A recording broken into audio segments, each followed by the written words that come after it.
ಸ್ನೇಹಿತರೆ, ತುರ್ತು ಪರಿಸ್ಥಿತಿಯ ನಂತರದ ಘಟನಾವಳಿಗಳು ಅಂತಂದರೆ ಏನದು? 1977 ಮತ್ತು 78ರ ಚುನಾವಣೆ ಇಡೀ ಭಾರತದಲ್ಲಿ ಕಾಂಗ್ರೆಸ್ ಪಕ್ಷ ಪರಾಭವವನ್ನು ಹೊಂದಿತ್ತು. ಆದರೆ ಕರ್ನಾಟಕ ಮತ್ತು ಆಂಧ್ರ ಪ್ರದೇಶದಲ್ಲಿ 1977ರ ಲೋಕಸಭಾ ಚುನಾವಣೆಯಲ್ಲಿ ಕಾಂಗ್ರೆಸ್ ಪಕ್ಷ ಜಯಗಳಿಸಿತು. 1978ರ ಲೋಕಸಭಾ ಚುನಾವಣೆಯಲ್ಲಿ ಇನ್ನೇನು ಜನತಾ ಪಕ್ಷ ಅಧಿಕಾರಕ್ಕೆ ಬಂದೇ ಬಿಡ್ತು, ದೇವೇಗೌಡರು ಕರ್ನಾಟಕದ ಮುಖ್ಯಮಂತ್ರಿ ಆಗೇ ಬಿಟ್ಟರು ಅನ್ನುವಂತಹ ಒಂದು ಪರಿಸ್ಥಿತಿ ನಿರ್ಮಾಣ ಆಗಿತ್ತು.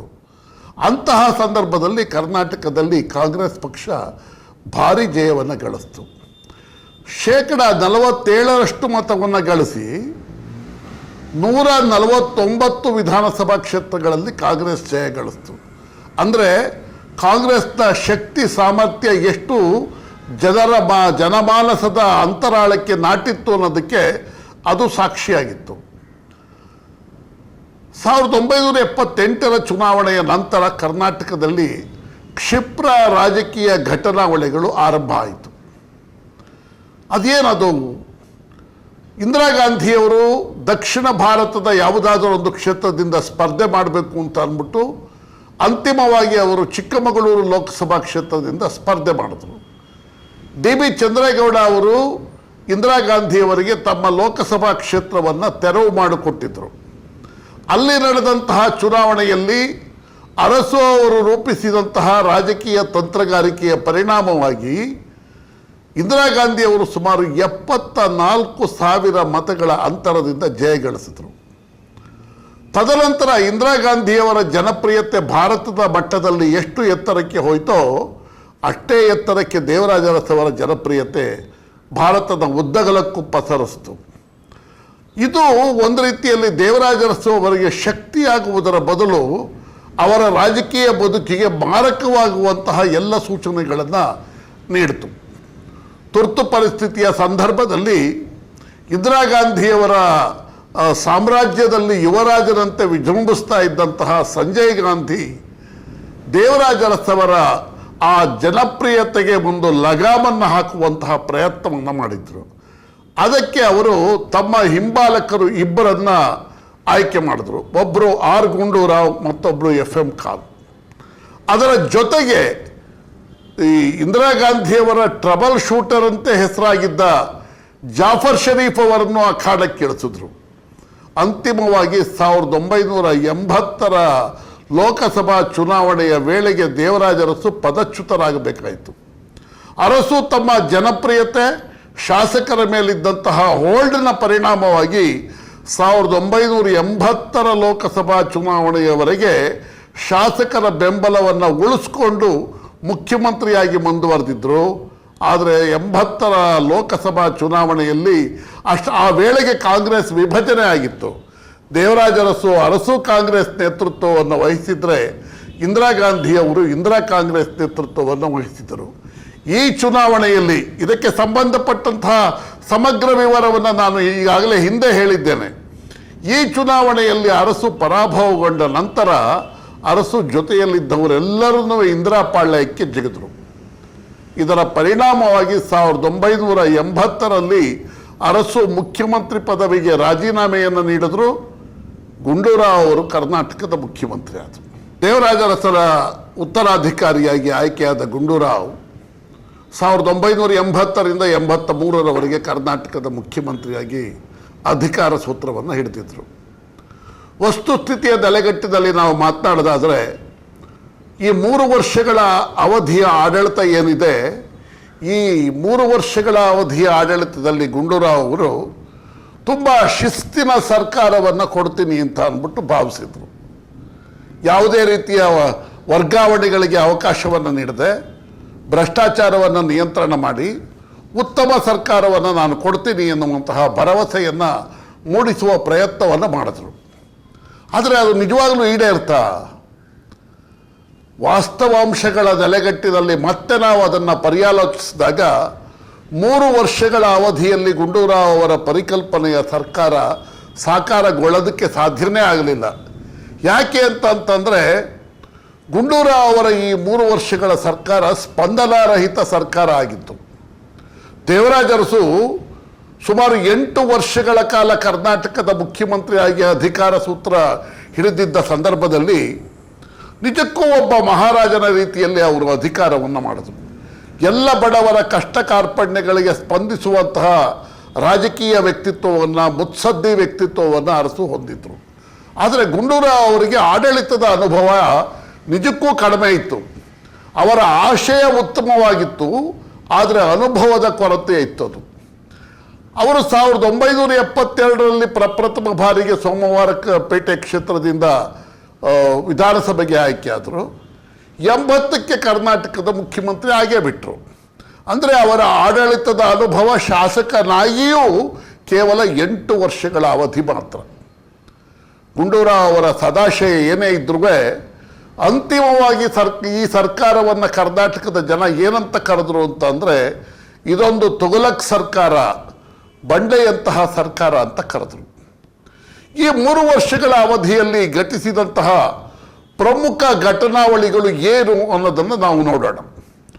ಮೊಟ್ಟ ಮೊದಲಿಗೆ ಗುಂಡೂರಾವ್ ಅವರ ಸರ್ಕಾರ ಜನಿಸ್ತಾನೆ ಭಿನ್ನಮತದೊಡನೆ ಆ ಸರ್ಕಾರ ಜನಿಸ್ತು.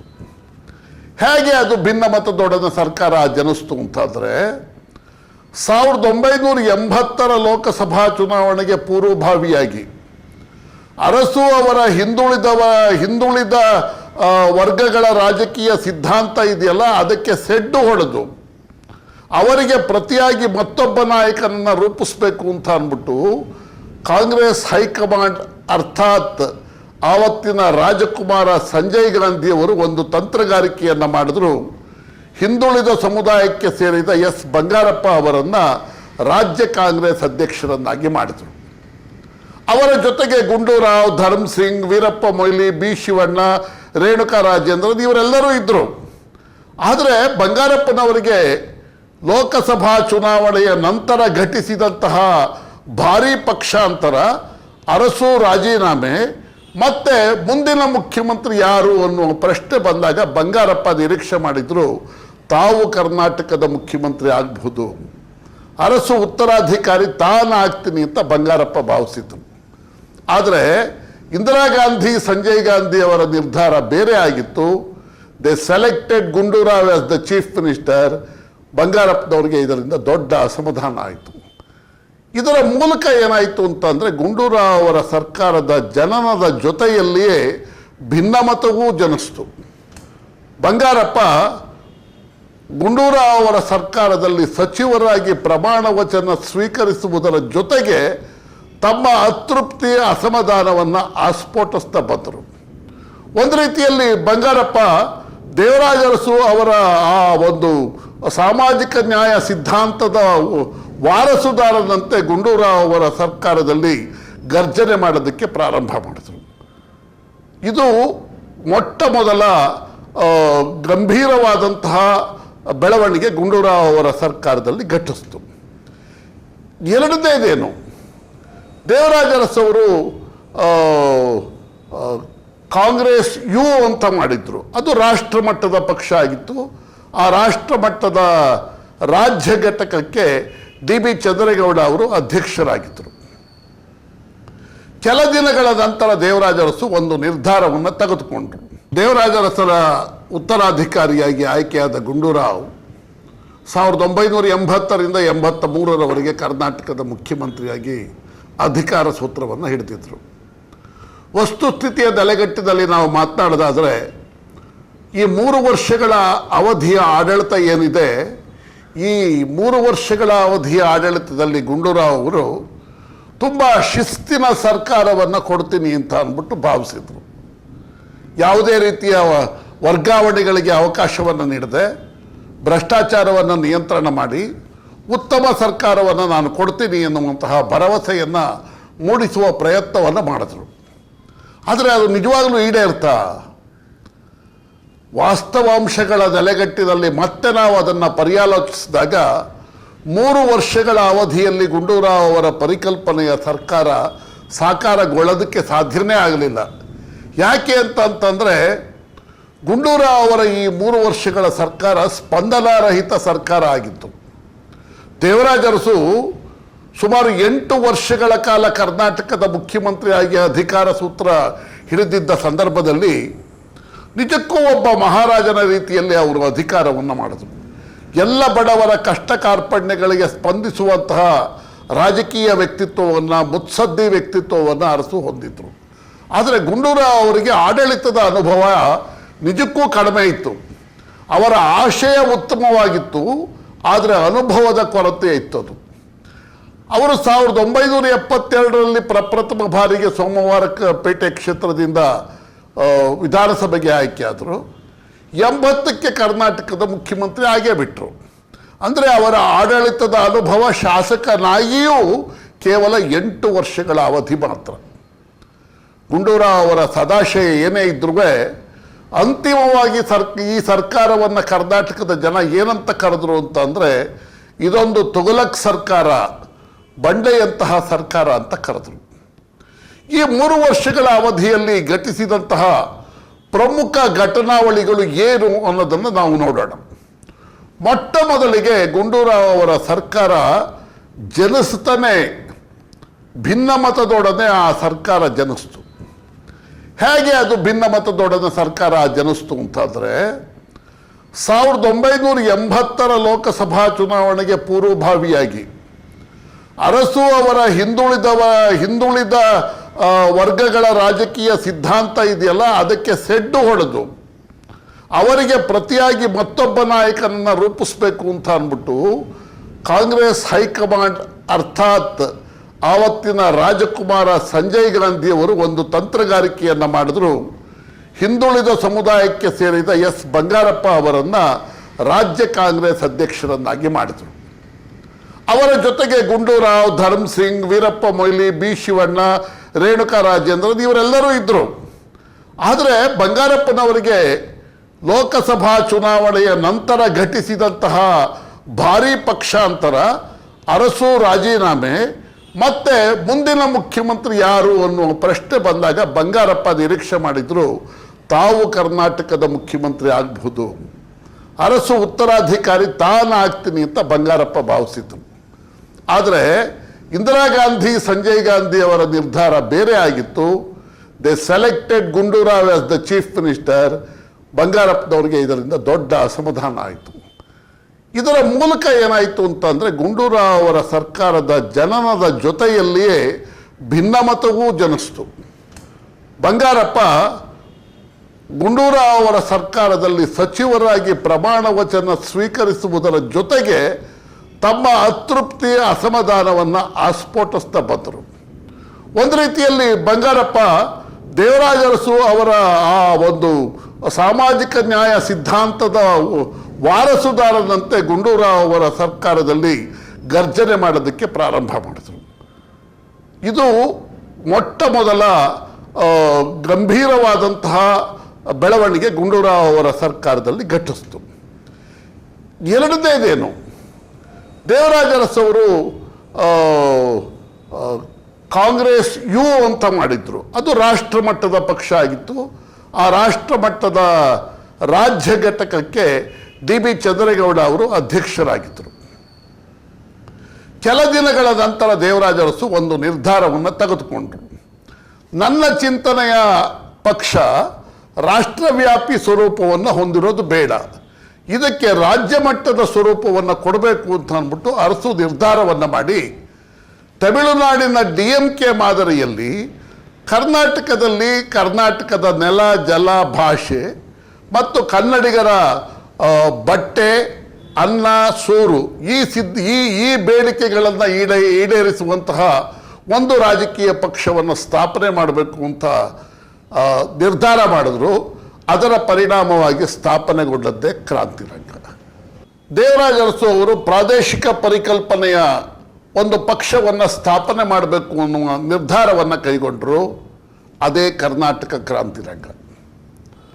ಇದು ಗುಂಡೂರಾವ್ ಅವರ ಸರ್ಕಾರದ ಸಂದರ್ಭದಲ್ಲಿ ಘಟಿಸಿದಂತಹ ಎರಡನೆಯ ರಾಜಕೀಯ ಬೆಳವಣಿಗೆ.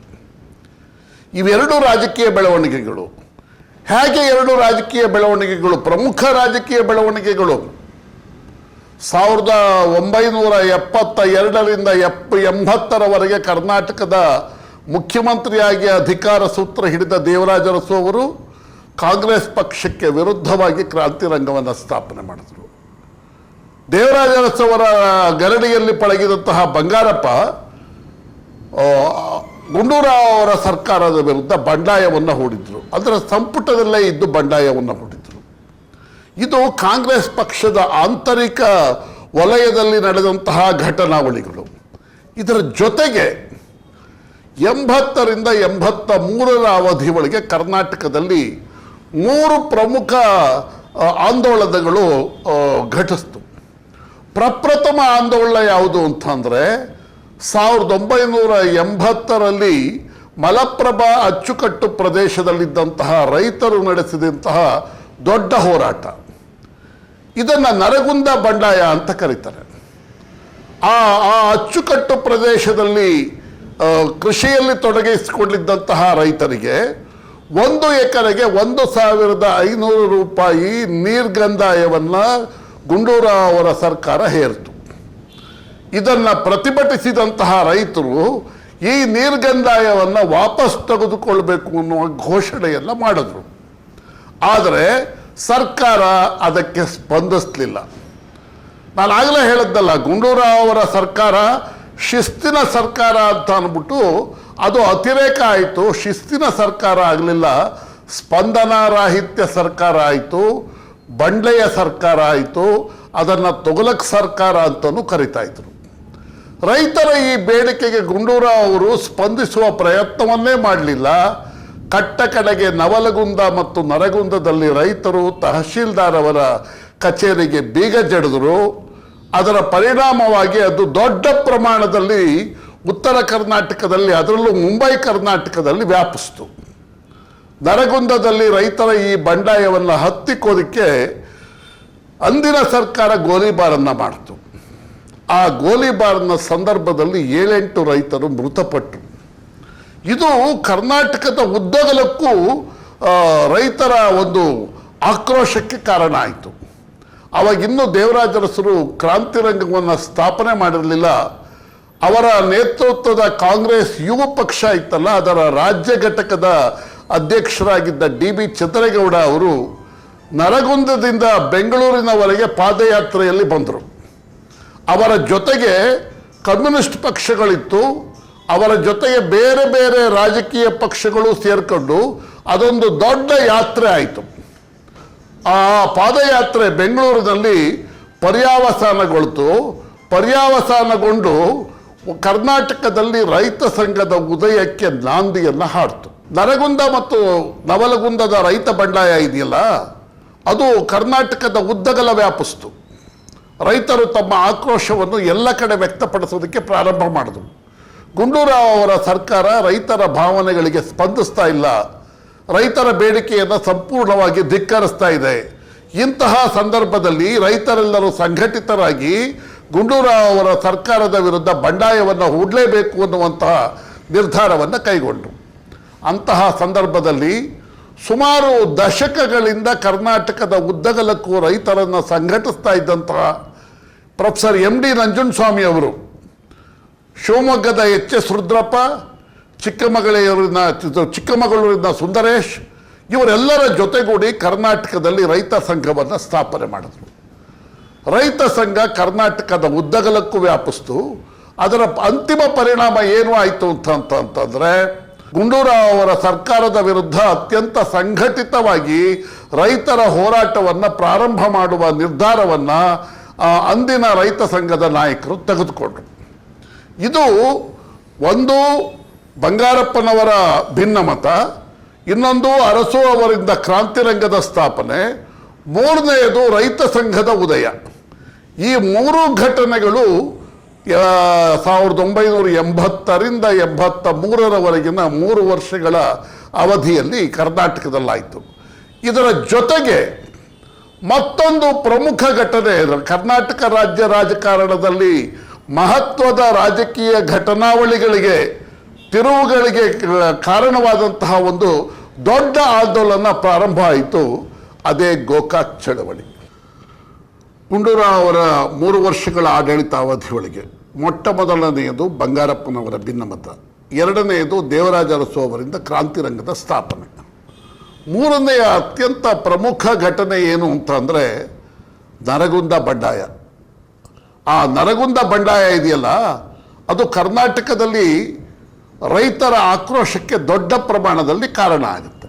ಗುಂಡೂರಾವ್ ಅವರ 3 ವರ್ಷಗಳ ಆಡಳಿತಾವಧಿಯಲ್ಲಿ ಮೊದಲನೆಯದು ಬಂಗಾರಪ್ಪನವರ ಭಿನ್ನಮತ, ಎರಡನೆಯದು ದೇವರಾಜ ಅರಸು ಅವರಿಂದ ಕ್ರಾಂತಿರಂಗ ಸ್ಥಾಪನೆ. ಇವೆರಡೂ ರಾಜಕೀಯ ಘಟನಾವಳಿಗಳಾಯಿತು.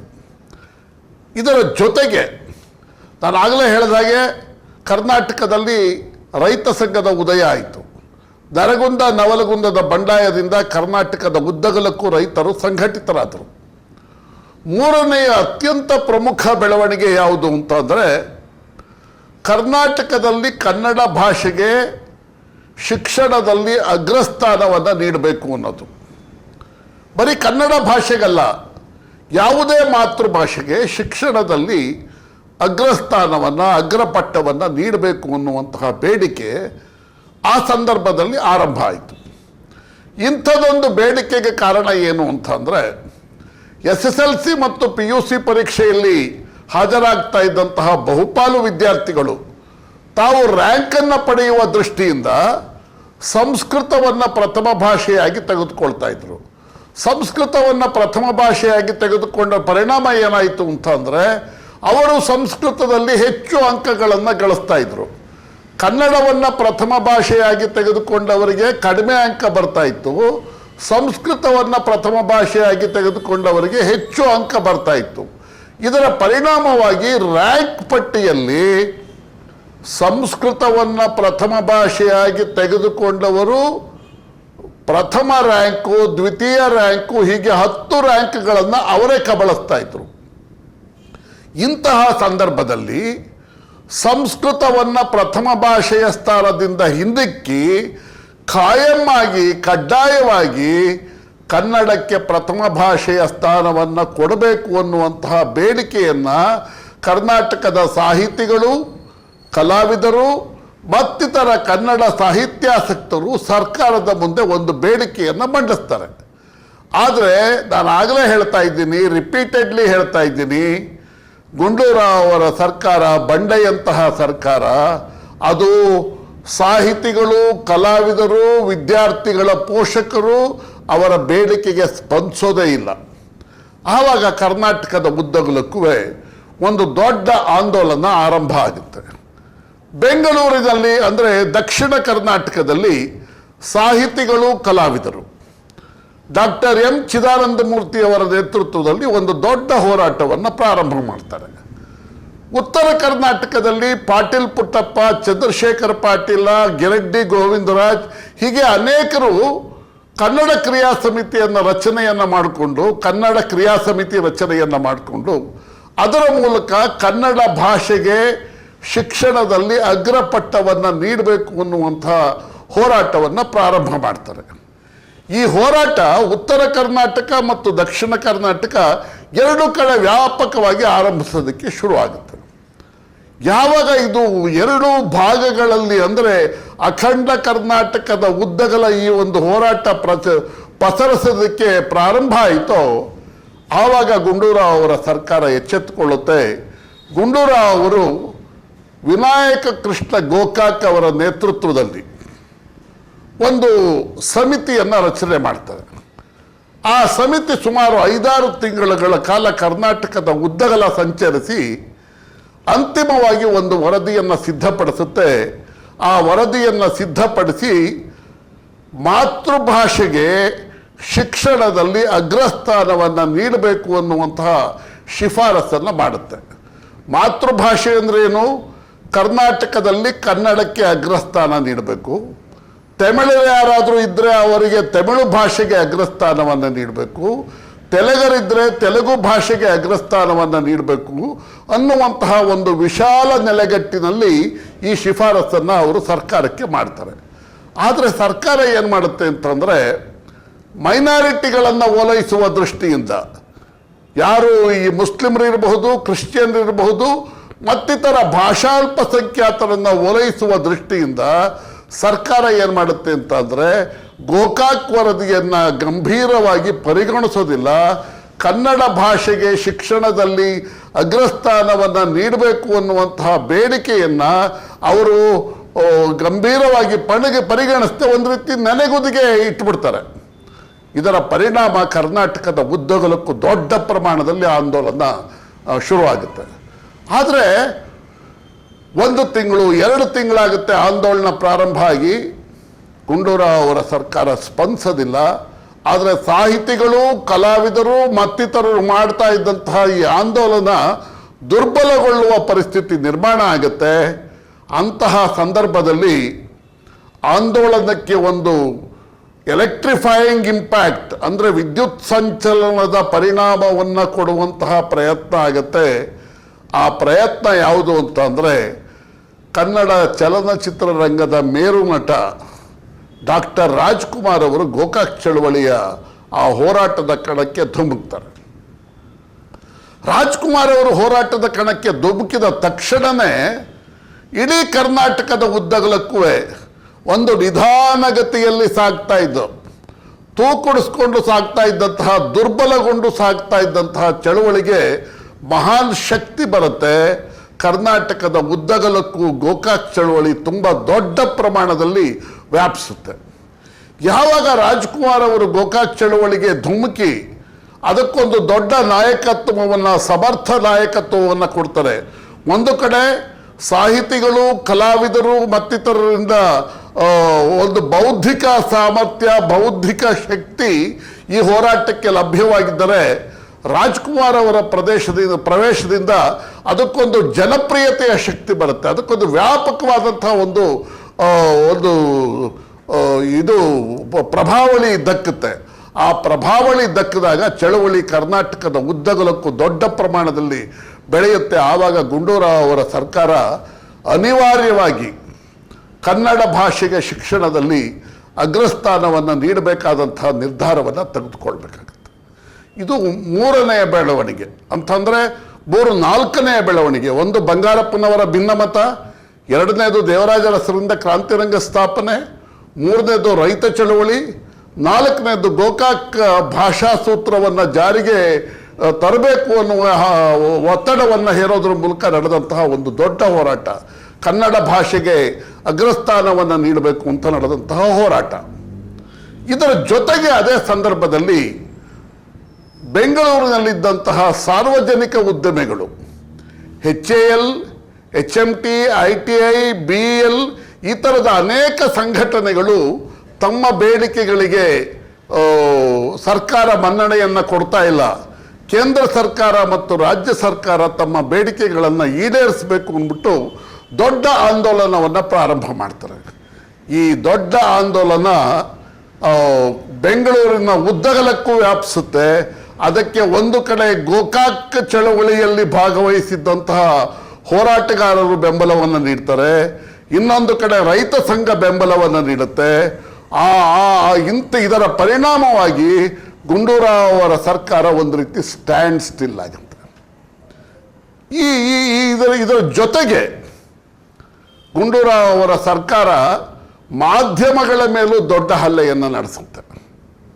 ಗುಂಡೂರಾವ್ ಅವರು ಎಲ್ಲಿ ಭಾಷಣ ಮಾಡಿದ್ರು ಒಂದು ಮಾತನ್ನು ಹೇಳ್ತಾರೆ, ನಮ್ಮದು ಇಂದಿರಾ ಗಾಂಧಿ ಕೃಪಾಪೋಷಿತ ನಾಟಕ ಮಂಡಳಿ, ಇಂದಿರಾ ಕೃಪಾಪೋಷಿತ ನಾಟಕ ಮಂಡಳಿಯ ಸದಸ್ಯ ನಾನು. ಇಂದಿರಾ ಗಾಂಧಿಯವರು ಏನು ಹೇಳ್ತಾರೆ ಅದನ್ನು ನಾನು ಮಾಡ್ತೀನಿ ಅಂತಾರೆ. ಇದನ್ನು ಸಮರ್ಥಿಸುವ ಹಾಗೆ ಇಂದಿರಾ ಗಾಂಧಿಯವರು ದೆಹಲಿಯಿಂದ ಬೆಂಗಳೂರಿಗೆ ಬರ್ತಾರೆ. ಬಂದು ಗುಂಡೂರಾವ್ ಅವರ ಆಡಳಿತದ ಪರಾಮರ್ಶೆಯನ್ನು ಮಾಡ್ತಾರೆ. Gundurao is doing an excellent job ಅನ್ನುವ ಸರ್ಟಿಫಿಕೇಟನ್ನು ಕೊಟ್ಟು ದೆಹಲಿಗೆ ಹೊರಟೋಗ್ತಾರೆ. ಇದರಿಂದ ಗುಂಡೂರಾವ್ ಅವರು ಮತ್ತಷ್ಟು ಉತ್ತೇಜಿತರಾಗ್ತಾರೆ. ಅವರ ಆಡಳಿತ ನಾನು ಆಗಲೇ ಹೇಳಿದಾಗೆ ಬಂಡ್ಲೆಯ ಆಡಳಿತ ಆಗಿರುತ್ತೆ, ತೊಗಲಕ್ ದರ್ಬಾರ್ ಆಗಿರುತ್ತೆ. ಇದರ ಪರಿಣಾಮನೇ ಬಂಗಾರಪ್ಪ ಬಂಡಾಯವನ್ನು ಹೂಡ್ತಾರೆ, ದೇವರಾಜ ಅರಸು ಕ್ರಾಂತಿರಂಗವನ್ನು ದೇವರಾಜ ಅರಸು ಕ್ರಾಂತಿರಂಗವನ್ನು ಸ್ಥಾಪನೆ ಮಾಡ್ತಾರೆ. ನರಗುಂದ ಬಂಡಾಯ ಆಗುತ್ತೆ. ಗೋಕಾಕ್ ಚಳವಳಿ ತೀವ್ರ ಸ್ವರೂಪವನ್ನು ಪಡ್ಕೊಳ್ಳುತ್ತೆ. ಸಾರ್ವಜನಿಕ ಉದ್ಯಮಿಗಳು ದೊಡ್ಡ ಪ್ರಮಾಣದಲ್ಲಿ ನೌಕರರು ಹೋರಾಟವನ್ನು ಮಾಡ್ತಾರೆ. ಇದೆಲ್ಲದರಿಂದ ಕರ್ನಾಟಕದಲ್ಲಿ ಒಂದು ರೀತಿ ಪ್ರಕ್ಷುಬ್ಧ ವಾತಾವರಣ ನಿರ್ಮಾಣ ಆಗಿತ್ತು. ಈ ವೇಳೆಗೆ 1983 ವಿಧಾನಸಭಾ ಚುನಾವಣೆಯು ಬರುತ್ತೆ. ಈ 1983 ವಿಧಾನಸಭಾ ಚುನಾವಣೆ ಇದೆಯಲ್ಲ, ಇಷ್ಟೆಲ್ಲ ಬ್ಯಾಕ್ಗ್ರೌಂಡ್ ಹಿನ್ನೆಲೆ ಒಳಗೆ ನಡೆದಂತಹ ಚುನಾವಣೆ ಒಳಗೆ ಪ್ರಪ್ರಥಮ ಬಾರಿಗೆ ಕರ್ನಾಟಕದಲ್ಲಿ ಕಾಂಗ್ರೆಸ್ ಅಧಿಕಾರವನ್ನು ಕಳ್ಕೊಳ್ಳುತ್ತೆ. ಕಾಂಗ್ರೆಸ್ 40% ಮತವನ್ನು ಗಳಿಸುತ್ತೆ. ಆದರೆ ಚುನಾವಣೆಯಲ್ಲಿ ಗೆಲ್ಲಕ್ಕೆ ಸಾಧ್ಯ ಆಗೋದು ಕೇವಲ 82 ಸ್ಥಾನಗಳಲ್ಲಿ ಮಾತ್ರ.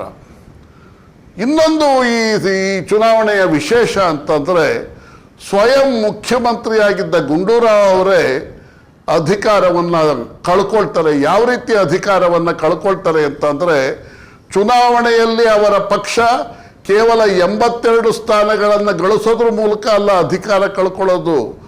ಕೊಡಗಿನ ಸೋಮವಾರಪೇಟೆ ವಿಧಾನಸಭಾ ಕ್ಷೇತ್ರದಲ್ಲಿ ಸ್ವಯಂ ಗುಂಡೂರಾವ್ ಅವರೇ ಪರಾಭವಗೊಳ್ತಾರೆ. ಅವರ ಸಂಪುಟದ ಬಹುಪಾಲು ಸಚಿವರು ಚುನಾವಣೆಯಲ್ಲಿ ಸೋತು ಸೊರಗಿ ಹೋಗ್ತಾರೆ.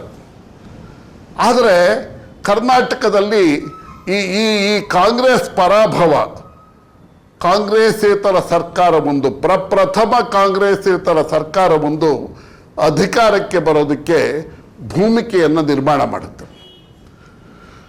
ಚುನಾವಣೆಗೆ ಪೂರ್ವಭಾವಿಯಾಗಿ ಅಂದರೆ ಗುಂಡೂರಾವ್ ಅವರ ಸರ್ಕಾರದ ವಿರುದ್ಧ ಭಿನ್ನಮತವನ್ನು ಸಾರಿದ್ದಂತಹ ಬಂಗಾರಪ್ಪನವರು ದೇವರಾಜ ಅರಸು ಅವರ ನಿಧನ ನಂತರ ಕ್ರಾಂತಿರಂಗವನ್ನು ಸೇರಿರ್ತಾರೆ. ಬಂಗಾರಪ್ಪ ಕರ್ನಾಟಕದ ಉದ್ದಗಲಕ್ಕೂ ವ್ಯಾಪಕವಾದ ಪ್ರಚಾರವನ್ನು ಮಾಡ್ತಾರೆ. ಚುನಾವಣೆಯಲ್ಲಿ ಅವರು ಸೊರಬ ವಿಧಾನಸಭಾ ಕ್ಷೇತ್ರದಲ್ಲಿ ಒಂದೇ ಒಂದು ದಿವಸವೂ ಚುನಾವಣಾ ಪ್ರಚಾರವನ್ನು ಮಾಡೋದಿಲ್ಲ. ಅವರು ಕರ್ನಾಟಕದ ಉದ್ದಗಲ ಪ್ರವಾಸವನ್ನು ಮಾಡಿ ಪ್ರಚಾರ ಮಾಡ್ತಾರೆ. ಜನತಾರಂಗ ಅಂದರೆ ಜನತಾ ಪಕ್ಷ ಮತ್ತು ಕ್ರಾಂತಿರಂಗದ ಮೈತ್ರಿಯ ಪರವಾಗಿ ಅವರು ದೊಡ್ಡ ಹೋದು ಪ್ರಚಾರವನ್ನು ಮಾಡ್ತಾರೆ. ಆದರೆ ಸೊರಬದಲ್ಲಿ ಅವರು ಯಾವುದೇ ಪ್ರಚಾರವನ್ನು ಮಾಡದೆ ಗೆಲ್ತಾರೆ.